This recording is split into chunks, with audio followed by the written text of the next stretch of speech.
All right, testing, testing, 1, 2, 3. Can someone in the Discord say testing, testing? You're good. It's going. It's going.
Hello, testing, 1, 2, 3.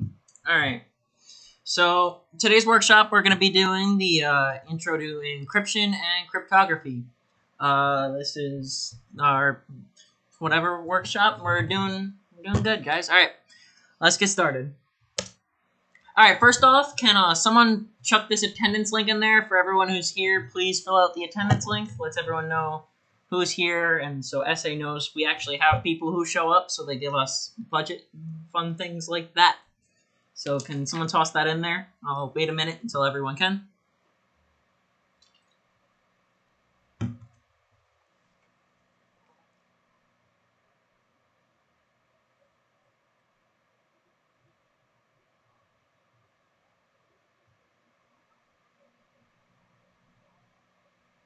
Just please fill that out so people have proof that we actually have people who show up to these meetings.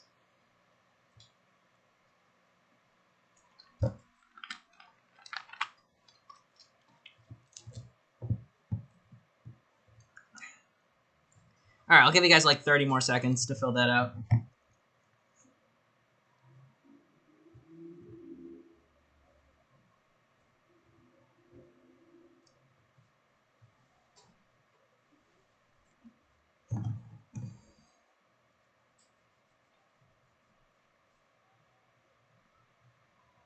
All right, let's move on. All right, the word of the week is cyberchef. I actually didn't do this, so let's take a look. Matzo, what's this word of the week? So CyberChef is a great it's a great tool for playing around with encryption and coding. You can, if you click on it, you can do a bunch of things with basic C4, I think UL encoding, ZOR encryption, stuff like that. So just a great tool you can check out for encryption and coding and stuff like that. All right, cool.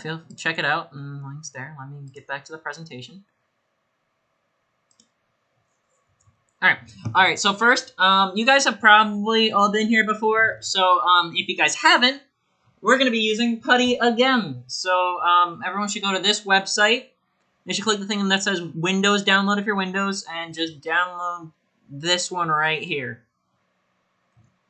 Again, this is your first. If you already have putty, you don't need to do this again. But we're going to be using it for the hands-on portion in the Discord after this. I'll give you guys like 20, 30 seconds. Have any questions, feel free to ask in the chat. Yeah.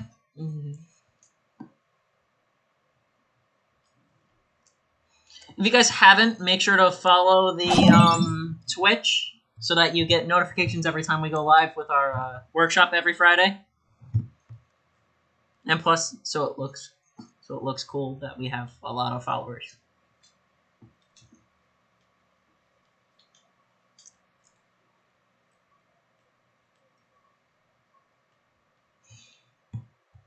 Again, if you have any questions, feel free to ask in the chat. Take a picture of this maybe, because we're going to be using this after. Just make sure you download putty, and then you download the 64-bit version.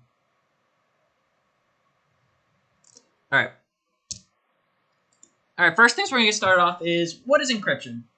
So what encryption is the process of converting information or data into a code, especially to prevent unauthorized access. The word cryptography technically means the art of writing codes.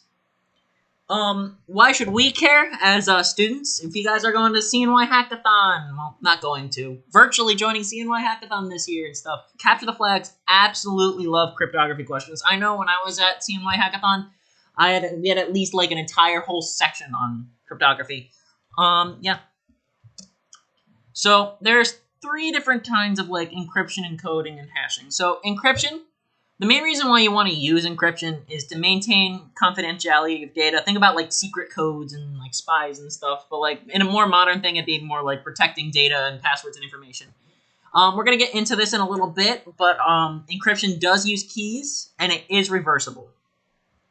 Encoding's usually used for like ease of use and compression. So like, let's say I want to compress a video down to send it over an email or something of the sorts. They'd probably be using encoding. That does not use keys, and it isn't reversible it is reversible because you're going to want to get back to the higher level format so you could actually have the better video data or whatever. All right, now hashing. Hashing ensures the integrity of data. It's generally used in forensics, and you basically use it to see if your data is the same as when you originally hashed it. I'll get into hashing a little bit more later, but right now just think of hashing as like to ensure things haven't changed and things are the same. It's definitely used in forensics. It does not use a key, and it is not reversible.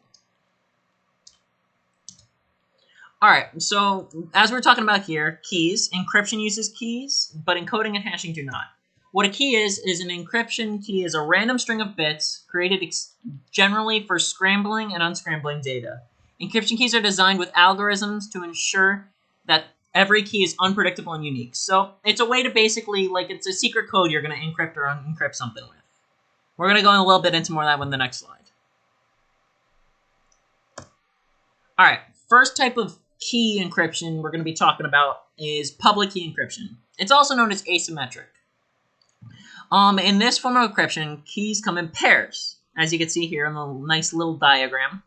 One key encrypts, the only other key can only decrypt. So believe the public key encrypts and the private key decrypts. So when Alice is sending a message, this is their shared secret code. So Bob's public key and Alice's private key go together, and it creates that. But over here, so Bob is saying hello, Alice. Alice's public key encrypts it. Goes down here. Then Alice gets it. Alice's private key is the only way they can encrypt it, decrypt it. So it's a mathematical way that only the solution down here can bring it back to the original form. And the original form is not public. So over here, one key in the pair is shared to everyone. That is called the public key. The other key in the pair is kept secret. It is called the private key. Either of the keys can be used to encrypt the message. The opposite key from the one used to encrypt the message is used for decryption. Again, if you have any questions, feel free to throw them in the chat. Wait for the stream to catch up a little bit. All right. Next, we're going to talk about private key encryption, which is symmetric key encryption. It's a type of encryption used only one key, or like a secret key, and it's used to both encrypt and decrypt. Entities communicating via symmetric encryption must exchange the data key. They must exchange the key so that it can be used in the decryption process. So basically, as opposed to this one, there's only one key that is used to encrypt and decrypt. So let's say this is, what were the names that we were using over here? We were using Alice and Bob. So let's say this is Alice and this is Bob. Alice has it. Alice uses the secret key to encrypt it. Then Bob uses the same key to decrypt. The issue is that both of them need to have this same key over here. So with that, it can be either intercepted or anything else. A lot of people can figure it out. That's one of the big disadvantages of that, which we're going to be getting into. All right, what are the advantages and disadvantages? Asymmetric encryption and symmetric encryption. Asymmetric is more secure than symmetric. It uses two keys instead of one. And being able to distribute the key, as I said over here, being able to get that key out to people is not an issue. One of the big disadvantages is that it's very slow and requires a lot of resources to complete, and you need a lot of keys, 2 per person. All right, now we're going over to symmetric. Symmetric, it is faster than asymmetric, and you need less keys. It's less secure because you still have to make sure everyone has that same key. And if the key is exposed, your entire encryption is just donezo. So you got to make sure you keep it secret in a way. And it's very hard to do that. So let's say like you're emailing it to someone. What if someone intercepts the email? Then you got the whole encryption is just completely blown out the window. All right, 1 second. Letting the stream catch up. Also, when you think how this is really implemented in the real world, is that they actually use both. They use both asymmetric and symmetric keys. Usually what happens is that the asymmetric is the initial communication. So initially you figure out some kind of algorithm and you figure out some kind of session key through an asymmetric connection. And then that session key, which is a symmetric key, is then used for the rest of the transaction. So the first part of it, to create that session key, uses asymmetric encryption to secure the session key, which is faster, and then you can use it to the rest of the connection. So yeah, that's just a real-world implementation of how they get around the disadvantages and advantages of both. Again, if you guys have any questions, feel free to throw them in the chat, and make sure you follow the Twitch. Oh, got someone. All right. Next, we're going to go into hashing. We went over this a little bit earlier, but now we're going to go a bit more into depth. Hashing is the transformation of a string into characters into a usually shorter fixed length. It's a value or key that represents the original string. Hashing is used to index and retrieve items in a database because it is faster to find the item. So let's say I'm getting a database of passwords. I'm working on a project, and people are sending their passwords to me, and I got to make sure I store them securely. Hashing is a lot easier to store than all the plain text passwords, because it's easier to find, easier to index it, and easier to just keep everything there. The shorter the hash key than to find it using the original value. It is also used in many encryption algorithms. It's a one-way algorithm, so when you hash something, you cannot unhash it. And I know if you guys are in Fabio's class, you guys use MD5 and SHA-1. You basically just use it to ensure the integrity of it, to make sure the data has not changed since you hashed it. It's a one algorithm, and in the wise words of, I think Liam wrote this one TLDR right here. In the wise words of Liam Smith, you could turn a chicken into a nugget, but it's very hard to turn the chicken nugget back into a chicken.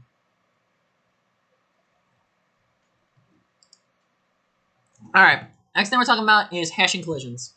Sometimes when you're hashing something, they have very, very similar hash solutions, and we're going to go over that visualized down here in a second. But if you look, these guys both use the MD5 hash that, and really these numbers here are like the only differences. So if you're looking very quick, you can miss it. But let's take a look at that. All right.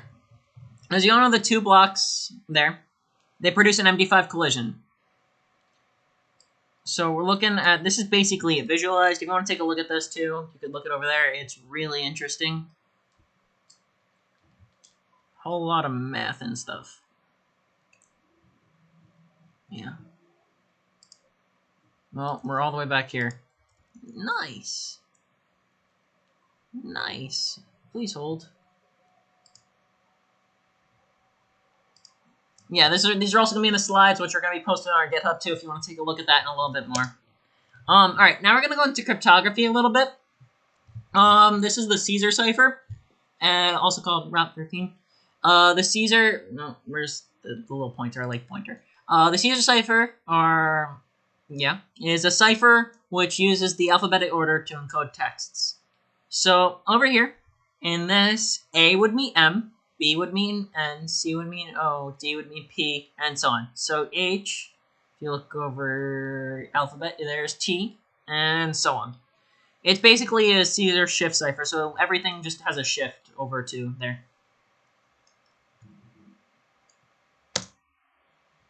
I don't know how to pronounce that, but I know what it is. So, this cipher is used to extend the Caeser cipher, where a message is encrypted using various Caeser shifted alphabets. So you can basically use a key instead. So the plain text is A, the key is L. So A, and then you go over here to L, and then that'd be L. You go to X, so that's T to E. Now this one's not even that big enough that I can do it, but you see what I mean. Alright, now we're going to do the substitution. It's a system of encryption where different symbols substitute in normal alphabet to identify, look for the spaces, punctuation, and general structure vulnerable to most frequency attacks. So what a frequency attack is let's say if you're looking at an essay, you're probably going to use the word the a lot, or the word an a lot. So if you look for those, you can find them in frequency, like how frequent the word and is or the word the is, and that could also be used to translate some of the things over. So it's a way to crack the encryption a little bit, and then you just go from there. Fun fact, the letter E, I think, is the most used in the English language. So, I guess a way to crack it would be, with frequency analysis, would be which letter comes up the most, and maybe that's an E, maybe that would be E's. Oh, interesting.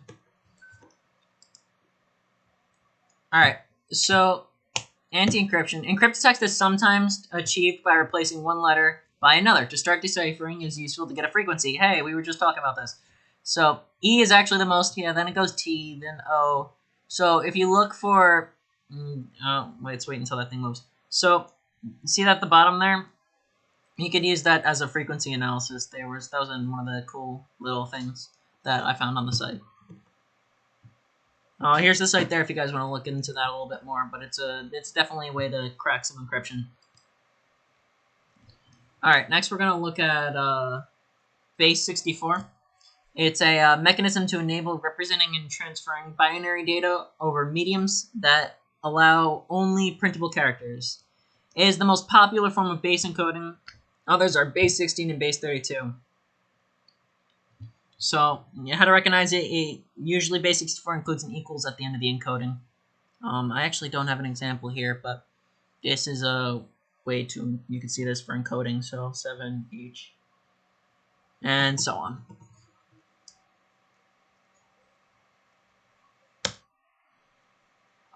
Base 64 are used in the real world for a lot of commands. It is a cheap and easy way to remove spaces and punctuation. If you see this, it's probably pretty bad because they're trying to hide their encryption. They're trying to keep it from getting cracked.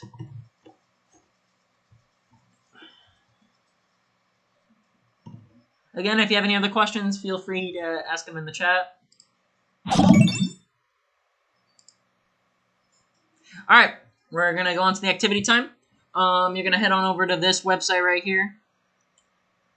And, well, definitely just hop on into the Discord. If you're not in the Discord, throw it in the chat and we'll talk to you. The message, one of our moderators will message you. Yeah, so we're going to head on over there. Before we move on to that, upcoming next week, we got Blue Team practice Tuesday at 7. Wednesday, we have the Security Plus at 5. I definitely will be there. Thursday, got the Red Team practice at 7:30.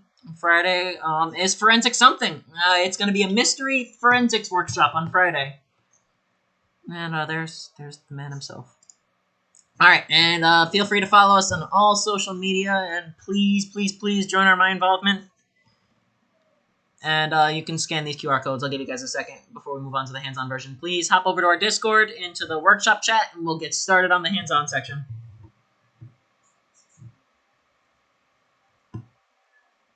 Give you guys like 10 more seconds on this before I switch the slides over.